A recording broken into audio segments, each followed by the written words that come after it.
No vídeo anterior, nós falamos da estratégia de solução das equações transcendentais. E vimos que para resolver uma equação transcendental, nós precisamos primeiro isolar a raiz e depois refinar a sua posição. O que significa refinar? Significa melhorar cada vez mais a precisão na determinação desta raiz. E a equação que nós estamos tentando resolver é esta que aqui se encontra na cor rosa, f de x igual a zero. E o nosso primeiro método de refinamento da posição, com isso acabamos o último vídeo, é o método da bisseção. E além do primeiro, é o método mais fácil de ser implementado. Agora, ele tem uma restrição, ele necessita conhecer o intervalo de busca para ter sucesso. É para, além de precisar de um intervalo para começar, como outros métodos também precisam, ele precisa de um intervalo de busca que contenha a raiz para ele ter sucesso. Não pode ser qualquer intervalo. Nós vamos ver que, por exemplo, o método das secantes precisa de um intervalo para começar, mas este intervalo não precisa ser o intervalo que contenha a raiz. Ao contrário, o método da bisseção necessita de um intervalo de busca. E nós chamamos de intervalo de busca um intervalo que contém a raiz. Se eu colocar fora um intervalo que não contém a raiz, o método da bisseção não vai encontrar essa raiz. Muito bem. Então, partindo deste intervalo de busca, em que consiste esse método? Eu vou dividir o intervalo sucessivamente ao meio e vou adotar o ponto central como a minha aproximação atual da raiz. Acontece que o método tem uma particularidade. Aqui está um gráfico de f de x. Esta função, portanto, representa a equação f de x. Observe que a equação que eu quero resolver é f de x igual a zero e este é um gráfico para f de x. Se eu quero resolver a equação f de x igual a zero, então este ponto onde o gráfico cruza o eixo do x representa o ponto para o qual esta equação dá zero. Então, aqui se encontra a verdadeira raiz da equação. Muito bem. É só dividir ao meio? Não. Eu vou dividir sucessivamente ao meio e a partir da primeira divisão eu vou observar. Eu observo aqui que quando eu dividir ao meio, eu vou ficar com dois intervalos. Aqui está o ponto central. Aqui está o ponto central desta divisão, o ponto xm. De xm para A, neste lado, eu tenho um intervalo.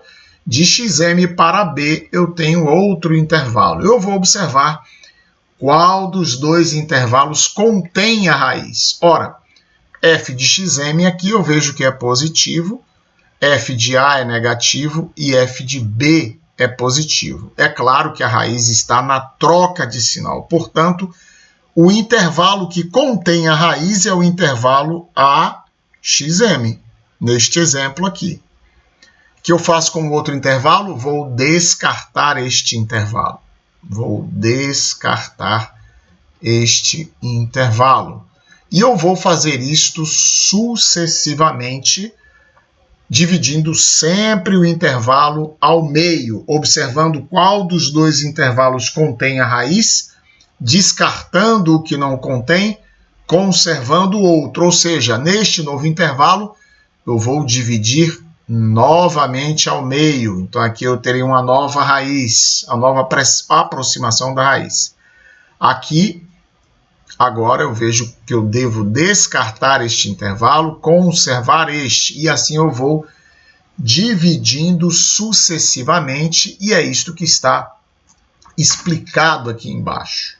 Então eu vou descartar o intervalo que não contém a raiz e vou conservar o que contém a raiz, que vai passar a ser o novo intervalo de busca. Divido novamente.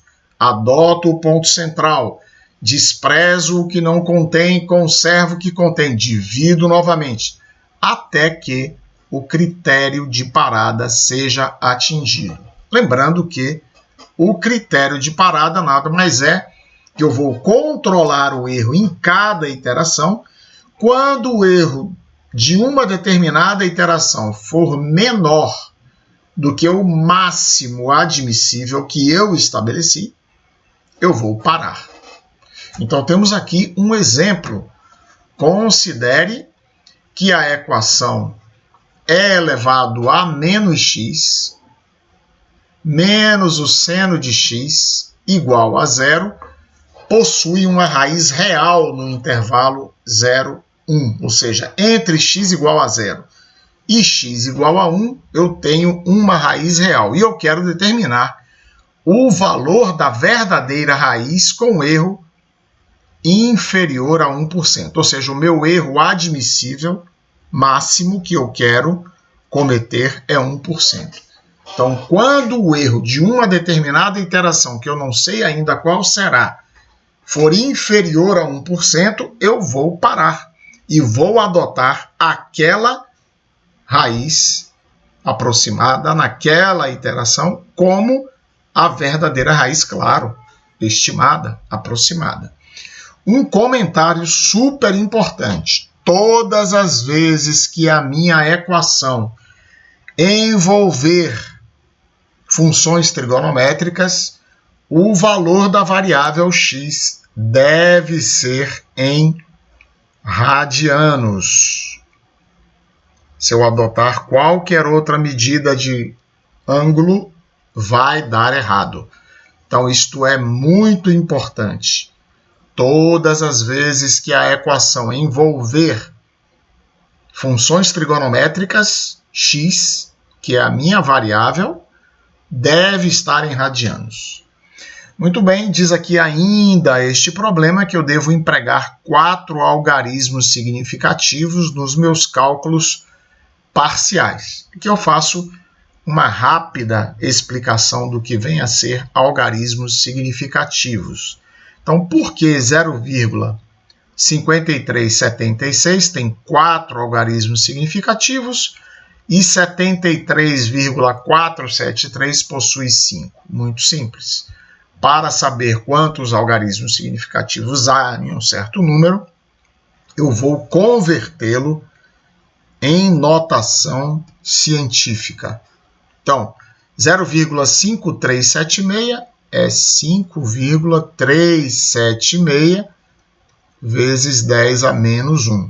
E aqui, na minha mantiça, eu vou contar o número de algarismos. 1, 2, 3, 4. Então, eu tenho 4 algarismos significativos. Enquanto 73,473 é 7,3473 vezes 10 elevado a 1. Pego aqui a mantiça e vou contar.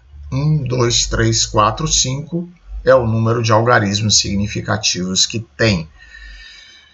Então, os meus cálculos parciais serão feitos com apenas 4 algarismos significativos. Isso é muito importante quando nós usamos calculadoras para que os cálculos sejam uniformes, mas admito que isto é um controle menos importante. Mas o que eu não posso fazer é usar 2 algarismos em um cálculo e no seguinte usar 8.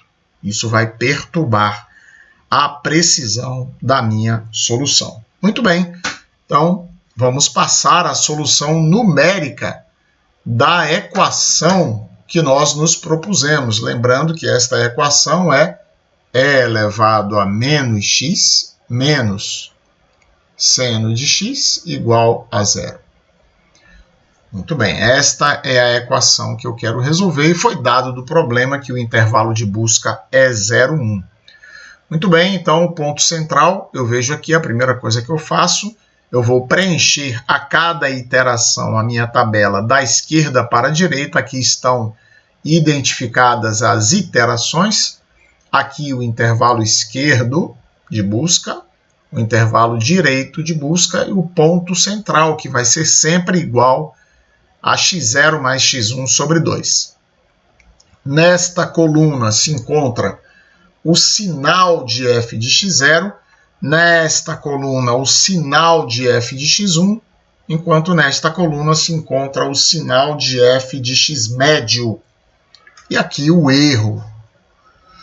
Lembrando que o erro percentual é igual ao módulo de xi menos xi menos 1 sobre xi vezes 100%. Então, como na primeira iteração, na iteração 0 melhor, não se conhece um valor anterior, eu não posso calcular o erro na primeira iteração, por isso tem um tracinho ali, né? No método da biseção, basta o sinal de f de x0, de f de x1, de f de xm. E eu vou sempre procurar a mudança de sinal. Mas a partir do próximo método, que será o método da falsa posição, eu vou precisar do valor ou dos valores de f de x0, de f de x1, de f de x médio. Então aqui na iteração 0, para começar, eu tenho o intervalo de busca 0, 1, e é claro que x médio é 0 mais 1 sobre 2, que é igual a meio. E aqui eu calculo então f de x0 positivo, f de x1 negativo e f de x médio positivo. Minha referência será o sinal de f de x médio sempre. Então eu vou procurar aqui, na iteração 0, quem tem o sinal inverso do sinal de f de x médio, que neste caso deu mais. Então, como o sinal de f de x0 deu igual ao sinal de f de xm, eu vou destruir o valor 0 e vou colocar no lugar do valor de x0 o valor de x médio. Então, para cá veio, por isso, o meio, e eu conservo 1, calculo o novo valor como 0,75.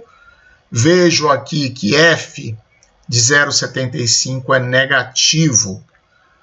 Logo, vou destruir o valor de x1. Por quê, professor?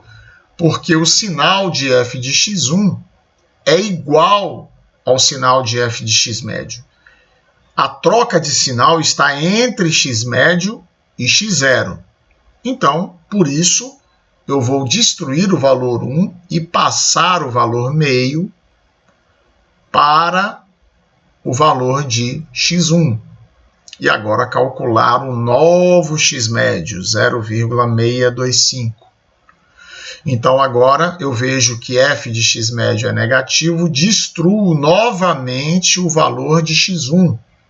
Então, este valor será destruído e este valor 0,625 vem para o lugar de x1.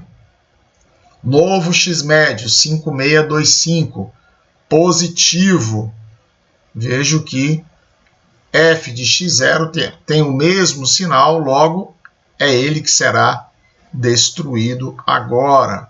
E o 5,625 vai passar para o valor de x0. Novo valor de x médio, 5,938, negativo, destrói o valor de x1. Então, veio 5,938 e assim sucessivamente, até que na sétima iteração eu alcanço este valor 0,5899. Baseado nesta fórmula, eu fui controlando o erro.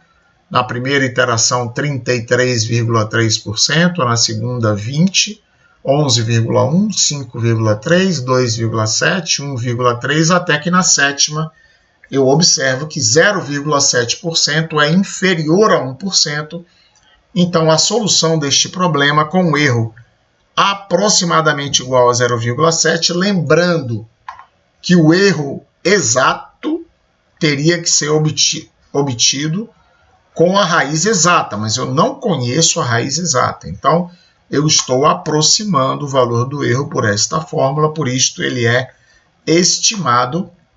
Então, como ele deu inferior a 1%, então o meu critério de parada foi atingido, então a minha raiz é igual a 0,5899, com um erro aproximadamente igual a 0,7%.